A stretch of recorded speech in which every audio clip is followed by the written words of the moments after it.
And it's finally come, the Minnesota Wild 2023-2024 season preview show.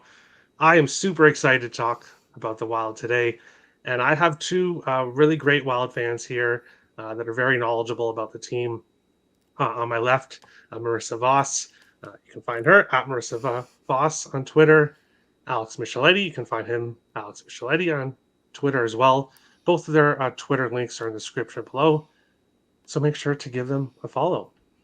But we are going to jump right into it here and start with the first segment of the show. I'll go first, and then I'll get your guys' opinions on this. Additions and subtractions. Not a big list compared to some other teams in the NHL. A lot of people on Twitter were saying in the offseason, why didn't the Wild do more? And if people obviously that follow the Wild knew that we just don't have the cap space to go out and do a whole bunch of moves. It wasn't going to be a huge offseason. The three of us knew that. So, not too many big surprises here. Looking at the additions, I love the Patrick Maroon trade. You have to replace some of what you're losing with Ryan Reeves leaving to go to Toronto. I'm fine with Ryan Reeves leaving. I didn't like the longer term deal and a higher pay for him. So I'm fine with him leaving. Matt Dumba, there's fans that love Dumba and there's fans that hate Dumba. I've always supported Matt Dumba, but I do think it is time for him to go on elsewhere. The Wild have a really strong defensive prospect pool, and I'm much more into giving the rookies a chance. Once Dumba got into that Calgary fight, he was never the same player after that. And just his defensive mistakes. If he didn't have Jonas Brodin beside him, and we'll see what happens when in Arizona when he doesn't have Jonas Brodin beside him, how he does there. But the biggest subtraction that really I don't like is Gustav Nyquist. I was so high on Gustav Nyquist all season long. As soon as when the Wild traded for him, I said when he gets healthy, he's going to come and he's going to play really well for the Wild. And I knew he would, and he did. He played really well, pretty much a point per game player when he was with the Wild. But couldn't sign him. He's off to Nashville now. We'll see how he does. But losing Gustav Nyquist was the one guy I really wanted us to try to find a way to re-sign, but it's just not in the cards. Kalen Addison's name is not on here as a subtraction, but he's not yet signed either, so he's kind of there in the murky middle. But we'll go to Marissa first this time. What do you think additions and subtractions for the Wild? Yeah, and I think a lot of this was a little bit seen. I mean, Sundquist and especially Gustav Nyquist, they were only 1 year, right? And we wanted them for a limited amount of time, and then maybe could work something out with contracts later on. I was really upset about Ryan Reeves just because of his personality in the locker room, him getting up, his goofiness, right? You could really see that dynamic, and then him even getting into scoring a little bit later in this season and really being one of that fourth line guy with Shaw and then Dewar before Shaw obviously tore his ACL, unfortunately. But and I was a huge Matt Dumba fan. I've always been a big Matt Dumba fan, but that's because he was the first NHL player that I loved. But it was time. It was time to get rid of Matt Dumba. I think we all saw this coming, and even in the trade deadline when that was going on, we were like, okay, is he like going to be done? Is he not? So when he wasn't, he stayed with the Minnesota Wild. We obviously knew, okay, this was the last time we're ever going to see Matt Dumba in a Minnesota Wild jersey. It was just time. But I love what they did with Reeves, with Maroon, and that trade. I think he's going to mesh really well with Duhaime and Dewar on the fourth line. And I love Vinny also. I watched him in the Beauty League when I covered and did social media and digital content managing for them. And he's just a very vibrant player. He's also a very physical player. He got into a fight with Teddy one night when I was covering that. So you expect him to really put bodies on bodies. And I think overall, I'm not mad with the subtractions. I'm not mad with the additions. I think overall, this is what needed to happen. And who we got, especially even with, us being in cap space HE double hockey sticks, is a win in my book. Yeah, for sure. And I don't really think the Wild need to really add a lot because with the prospects, I really want to give the prospects a chance. That's my thoughts. But Alex, what do you think here? Additions and subtractions for the Wild for the offseason? Yeah, it's Bill Guerin was limited, as we all know. Poor Vinny. I don't even know if he's going to be able to, to play with the Wild ever, just because the cap space is so limited, and it's going to go even further limited once Addison gets signed. I have no idea why it's taking that long, because he knows that the Wild doesn't have a whole lot of room, and it's mutual that there isn't a whole lot of space to budge. He turned down his $800,000 qualifying offer, but he's not going to get much more than that. And he's really if the team has any injuries, they're gonna might have to play short some nights, which is just not ideal at all. I'm with you with Nyquist. I wish they would have been able to re-sign him, but they basically chose Marcus Johansson over him. So, hopefully Marcus, continues to develop that good chemistry with Matt Boldy on that second line and with Eck. So, yeah, all in all, not a whole lot of room to make any moves. Maybe on the defensive end, they could have tried to trade Goligoski or Merrill, but that just wasn't in the cards. So yeah, not a whole lot of space. So maybe in a couple of years they can go big once they have the cap room. Yeah, for sure.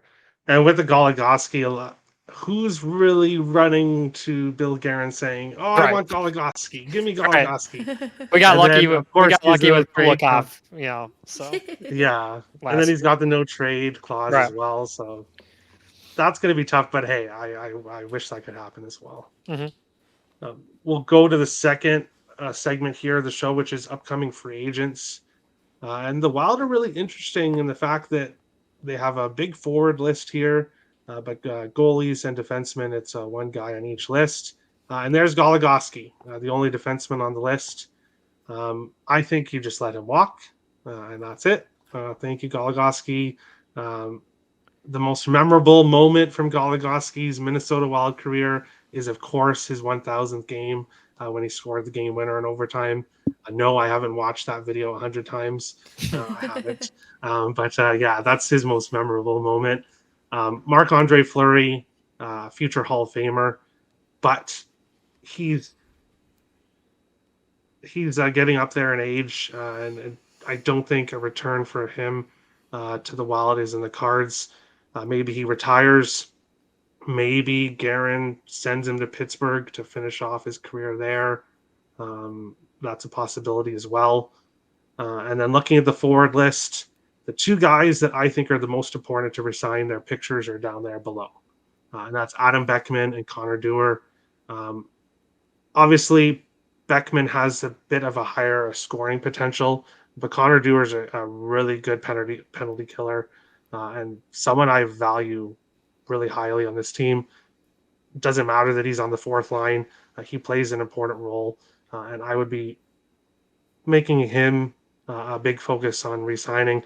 Adam Beckman, you'll be able to re-sign cheap, so there won't be any issue there. He's an RFA.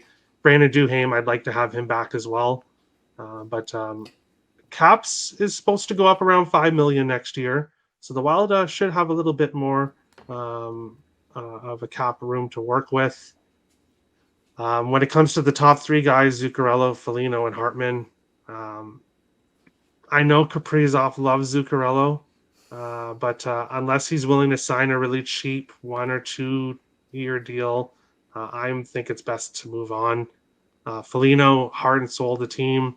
Uh, his offense completely disappeared last year. This will be an important year for him to kind of see how he plays. You can keep him if you can sign him cheaply. And Ryan Hartman signed the best team friendly deal that you could possibly ask for. He's going to want to raise. Could we see him go back to Chicago? I'm sure they'd pay him a high salary. So I wouldn't want to see that happen, but we'll have to see what happens with him. Alex, we'll go to you second this time. Upcoming free agents, who do you think the Wild should focus on re-signing in the free agency, and who should they let go next offseason? Yeah, I think it's time to get rid of some of the older guys. And like you mentioned earlier in the episode, you are wanting to see the young prospects get a chance to come into the lineup, which I'm in agreement with. So I think it's it's time to say goodbye to Matt Zuccarello and Marcus Foligno. Zuccarello really tailed off in the second half of the season and was basically a no-show in the playoffs, except for one game. And so, it's time to let the young guys come in. I think you re-sign Duhaime, try to re-sign Ryan Hartman. He seems to have really good chemistry with Kaprizov, and I like the style of hockey that he plays. Maroon, I think he's pretty much at the end of the tooth as well. Adam Beckman, I don't know. It seems like he's always been the guy talked about being on the team and then just never is able to be on it full time. So maybe you just let him go. Connor Dewar, and Duhaime, you definitely re-sign. They are the classic fourth line guys and bring energy, and you're still young enough. I really like the way they play. Fleury, I think he's going to retire, and Goligoski, there's no way he re-sign. I love that. No way you resign. I totally agree, though. I totally agree, and I'm sure Garen agrees completely as well. Marissa, upcoming free agents. Who do you want the Wild to resign? Who do you think they should let go here next offseason? Well, Alex said it absolutely perfectly. As he does, being with Lock on Wild with Seth and everything. But I would think, obviously, because I'm going to say my favorite player. Everybody knows what's coming. If you don't know, I'm the president of the Connor Dewar fan club. I absolutely love Connor Dewar, and I would love to see him, get re-signed, because not just because I think he is amazing, but he really is a great fourth liner. And like Alex said, him and Dewey 1, Dewey 2, they're really the backbone for the fourth line. And they need to be re-signed. I know we just did for 1 year for Duhaime, but I think more down the line would be absolutely fantastic. But yeah, everything Alex said, I completely agree with. With Marc-Andre Fleury, he's going to retire as a Minnesota Wild, and if I don't know if this is his last year or if he wants to do one more year. I think at this point he's just like, I'll do whatever. I don't want to go to any more team. I don't want to do anything. Like, if we want to keep me here, I will do whatever it takes. Maybe take a pay cut.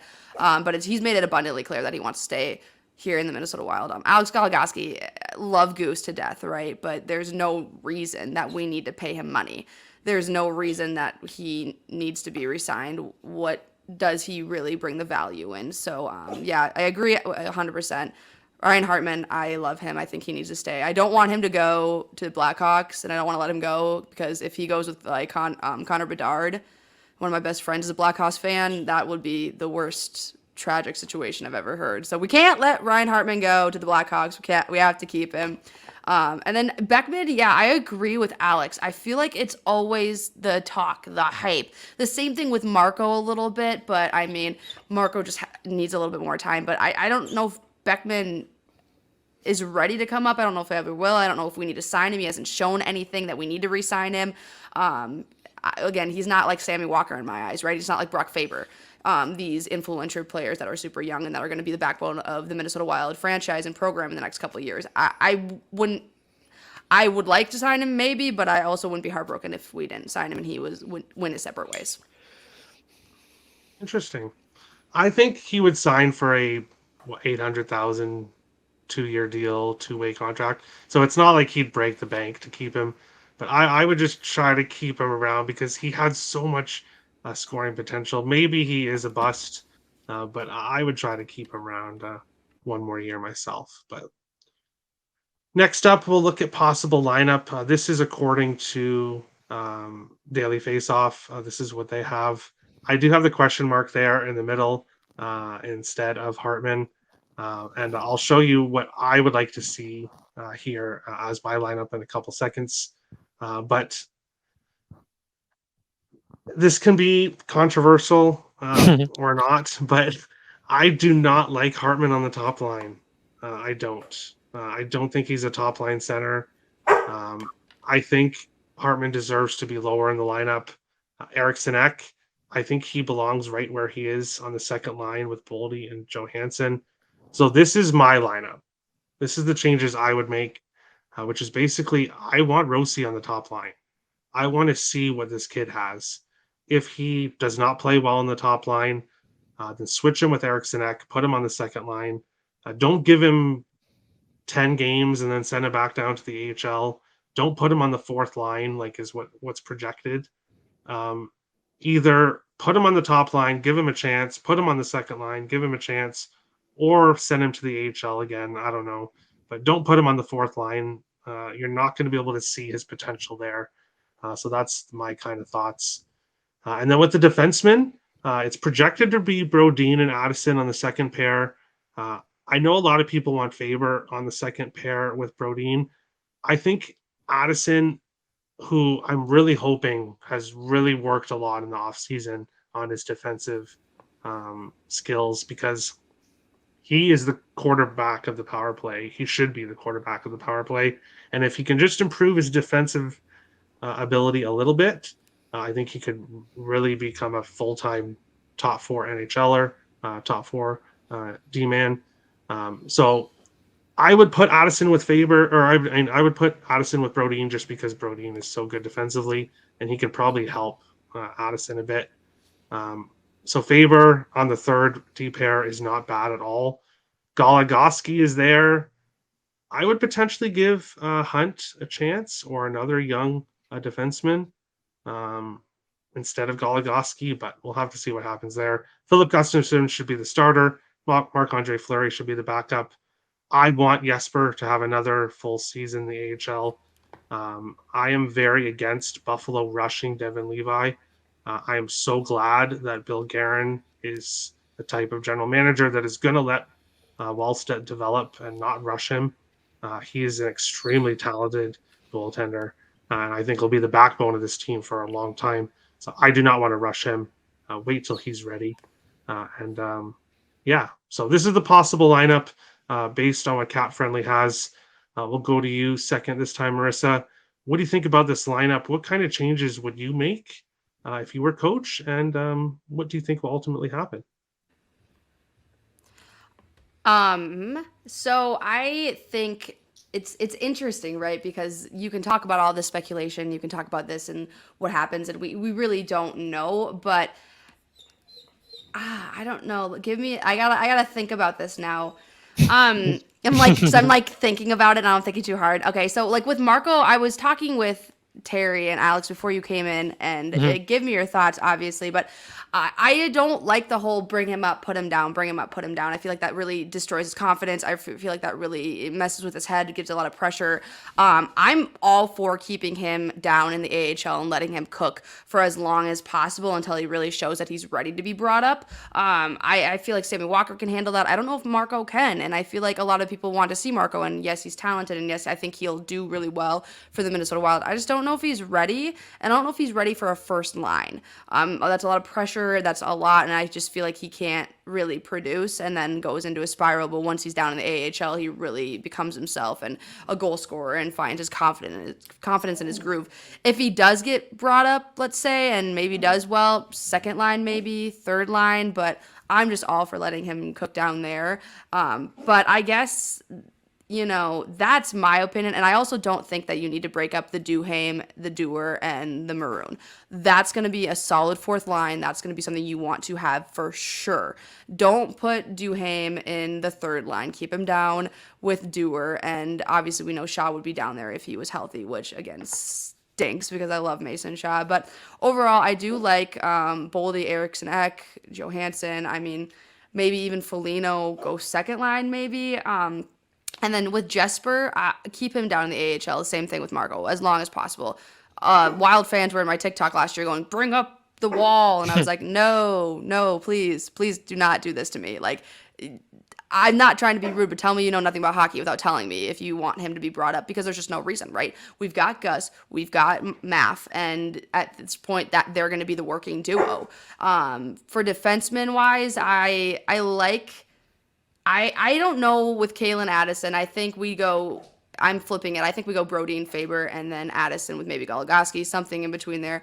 I am obviously not an expert so I'm not entirely sure, but Alex, I feel like knows a lot more than me on this kind of stuff, with especially with line prediction. So what are you thinking?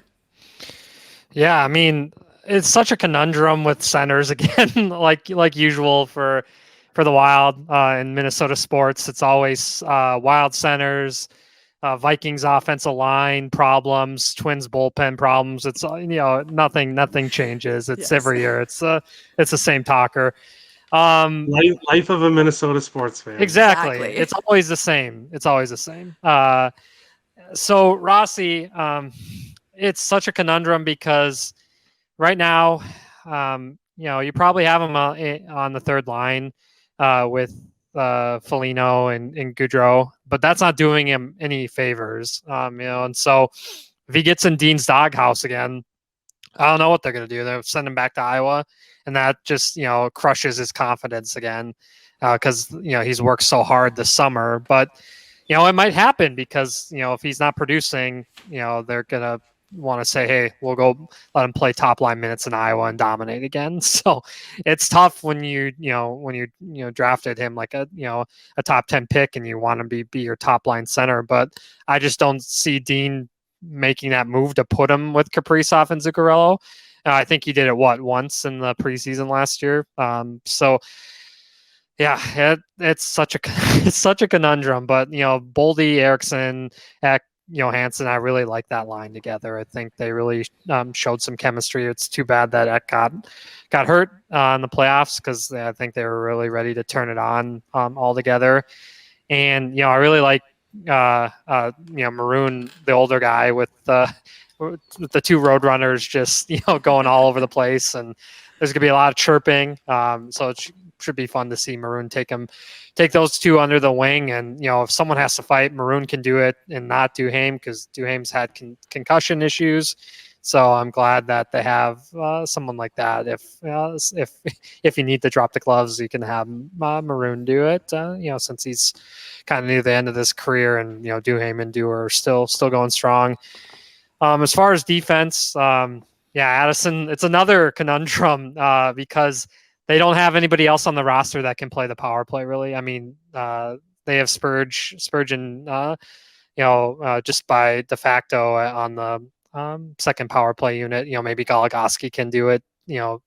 Semi time, but they really need Addison to sign here because if he doesn't sign, I don't know what you do.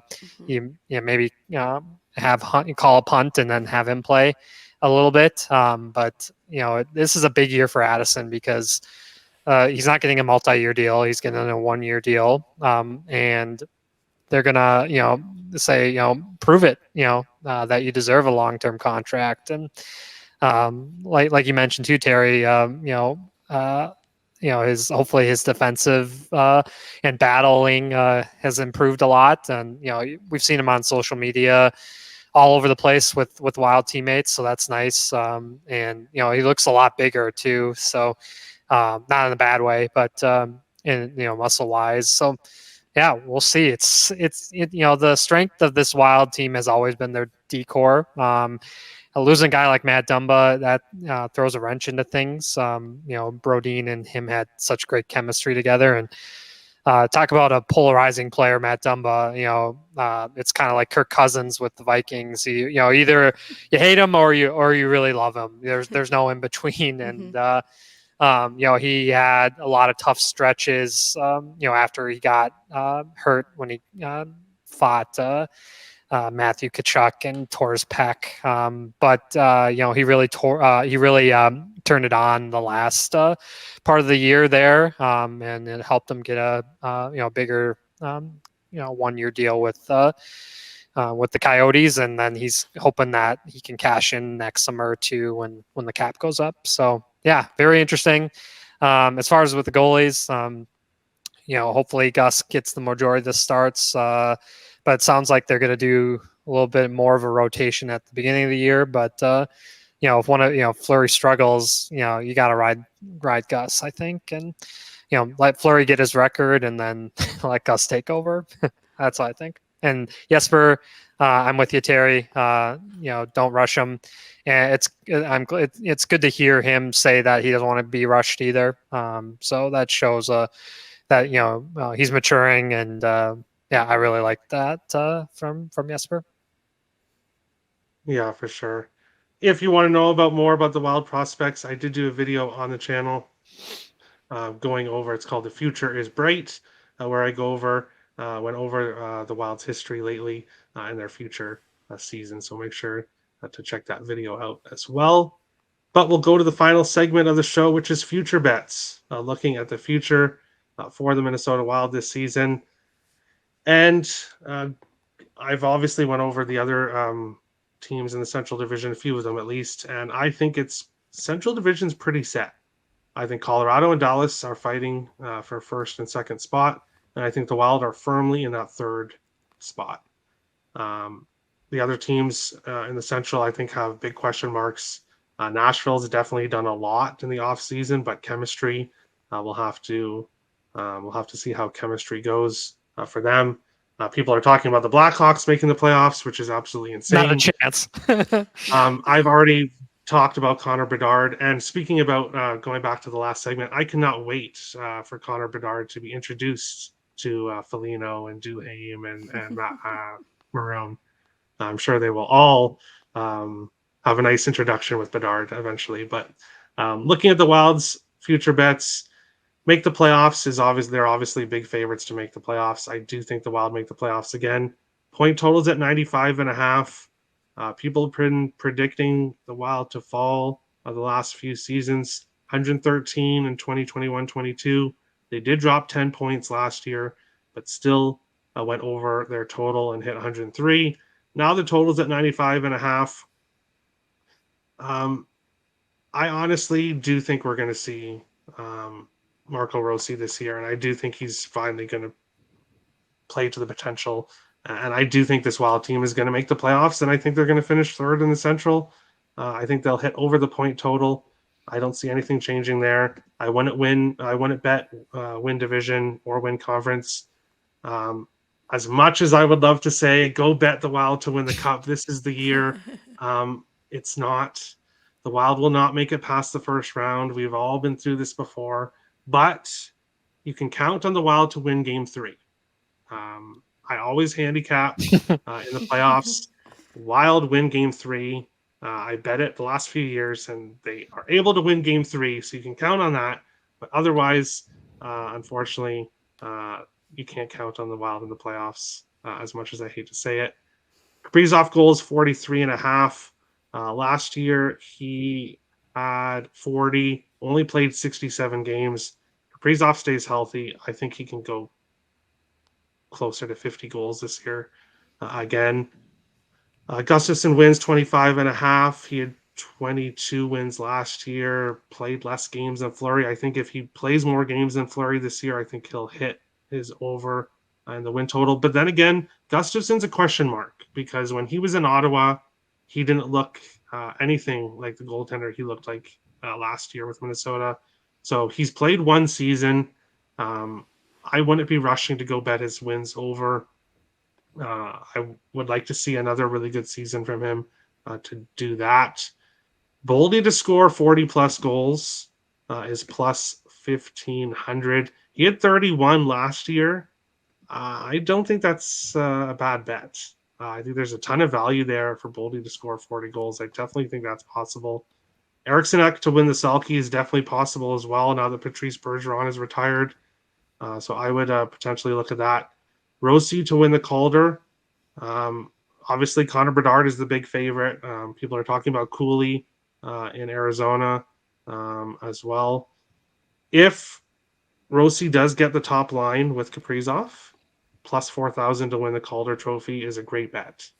Because if he does turn into the top line center and plays with Kaprizov, plus 4,000 is a great bet. But you both are right. That's more of me dreaming. Dean Evason is probably not going to do that. It would take Rossi to be getting hat tricks from right off the bat for him probably to get put on the top line. So that probably isn't going to happen. But plus 4,000 is an interesting bet. And then the final one, who will have more points, Minnesota or Calgary? Not to sound like the homer, but I would say take Minnesota. Calgary's got a lot of question marks, and we'll have to see. They'll should perform better with a new coach, but they have a lot of question marks. I don't think the Wild have many question marks. I think we can pretty much count on them to finish where they did last year, third in the Central, and then sadly get eliminated in 6 or 5 games against whoever they face, and break our hearts again. Um, Pain. it's just how it goes. Yeah. Alex, we'll go to you second this time. Sure. Future bets for the Wild. Anything here and catch your eye? Any predictions for the playoffs? What do you think here? Yeah, I love that Boldy scoring 40 plus. He got 30 plus last year, and I think the chemistry between Hansen and Eck, it's only going to help him. And he's a monster on the power play too. And when he gets to play with Kaprizov, so yeah, I really think that he can get there. He's motivated. He's got the big contract now, and so. Yeah, I think I love that. And then I would say Selke, but Kopitar still playing, so that would be my favorite now that Bergeron is done. Let's see. I think the Gus over 25 and a half is a really solid bet too. Like you said, I don't think the Wild have a whole lot of question marks, and he's going to get a ton of starts, and I think he can. I think he can hit that win total. The way he played last year, it just, he was so impressive, so calm in that. I think, with his new deal too, I think he'll be motivated. I definitely say Minnesota will have more points than Calgary. Markstrom's a mess in net for Calgary, and they're going to have a first-time head coach. So, I just.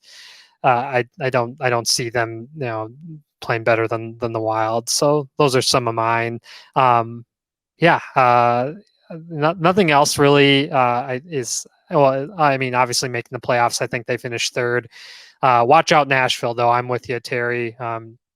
I think people are really underestimating Nashville. Getting a guy like Ryan O'Reilly was gigantic for them. That's a huge upgrade over Ryan Johansson. So, and UC Saros is one of the best goalies in the NHL. So, anytime you have a good goalie, just like the Wild do with Gus, it's going to keep you in it and in the playoff race. Sure, Marissa. Any future bets catching your eye here for the Wild? Do you have any predictions for what this season might look like for them? Yeah, no betting, not a betting girl. So if I tell you anything, you'd probably have to do the opposite because I don't know anything about it. So I'll let the bets go from Alex and Terry. They are the professionals at this. But predictions wise, I mean, it's the same old, right? Like every single time with Minnesota sports, everyone's like, oh, we're going to do so well. We're going to do this. We're going to do that. I don't think that's the case. I mean, I think we're going to do well. We're going to make the playoffs, but whether we make it to the second round, I'm a big day by day person just because like I worked at college hockey and I just can't be like, oh, we're going to win it all because that's not my thing. I'm a big day by day, practice by practice. So for me, I think we're going to do well. I am usually a very big blanket person. As Alex knows, I'm never usually full on like this is my prediction. But I would say I would agree with you guys. I mean, third spot would probably be pretty smart place to put the Minnesota Wild. Making it to postseason, obviously, whatever they do outside of that, we're not really a big postseason team, unfortunately. It breaks my heart. Really good in the regular season, though, but once we get to postseason, it's like we can't play hockey. But I don't know. I mean, it's really hard because, again, we were in that cap space, so we couldn't get as many people and make as many trades. So I think for us, this is going to be, maybe it's going to be like a little bit like last year where we start out a little bit rocky and then we go into it. We've got a couple question marks on guys and where they're coming and who's going into what role and what's going to happen. So that's what I would say is I think we're going to be a middle of the road team. I wouldn't say we're going to do super great. Maybe probably towards the end of the season, probably turn it on like we always do and then finish third. But that's kind of my predictions. I don't have much to add on it because I'm not very good at the future scope kind of stuff. I should get better at that, but I am what I am. Hey, no worries at all. But that is the Minnesota Wild preview show. Thank you everybody for watching. Of course, give Marissa and Alex a follow. As I said, their links are in the description below. So make sure to give them a follow. And then watch the other Minnesota Wild video I did. The future is bright. I know we're going through some playoff trouble right now, but I really do believe with the prospects that we have coming that the future is really bright for this team. So thank you guys for coming. Thank you everyone for watching. Have a good one, guys. Thank you everyone so much for watching this NHL season preview show.